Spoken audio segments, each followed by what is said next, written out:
طيب رايك انت كاداره اهلي صنعاء من موضوع غياب المسابقات وطريقه اختيار ممثلي الفرق في المشاركات الخارجيه من اتحاد الكره؟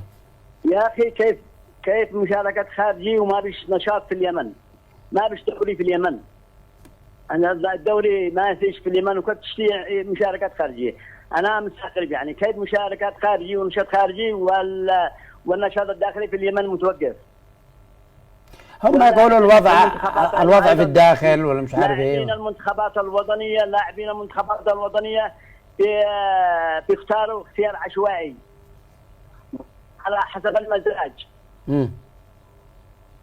اي لانه كيف يعني الان في مواهب ظهرت كثير، لكن بيلعبوا في الاكاديميات الصغيره هذا اللي تدمرهم، لانه ظهر عندنا الان اكاديميات في كل تجاريه حاره وفي كل مدرسه وفي كل تجاريه يعني أيوة. بفلوس تجاريه اكيد. ايوه هذا اللاعبين كلهم اتجهوا فيها. لانه ما بيش نشاط، ما بيش دوري. الدوري الذي يخرج المواهب. الدوري ما فيش، كنت تشتي مشاركه خارجيه والدوري ما فيش.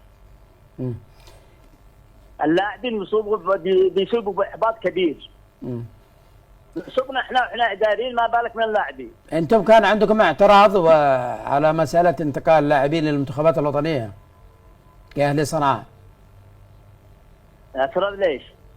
لعدم اختيار لاعبي الفريق الاهلي للمنتخبات. ايوه كان عندنا اعتراض. نعم كان عندنا اعتراض، وعندنا مواهب ممتازه جدا سواء في البراعم او الناشئين او الفريق الاول.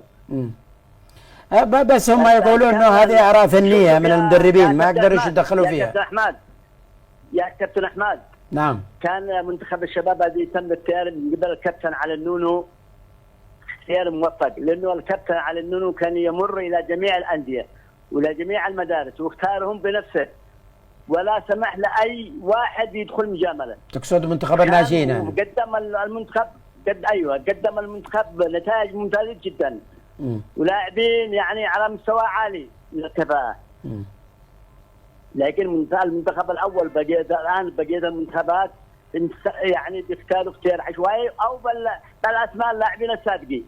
كانوا يلفلفهم من الانديه ويدعيهم يشاركوا بهذه الاسماء. انا لي 4 أو 5 مشاركات وانا اشوف اللاعبين يعني حتى عمره ما كبرش، جالس عمره هو عمره. هذا غلط، هذا يدمروا الكره اليمنيه.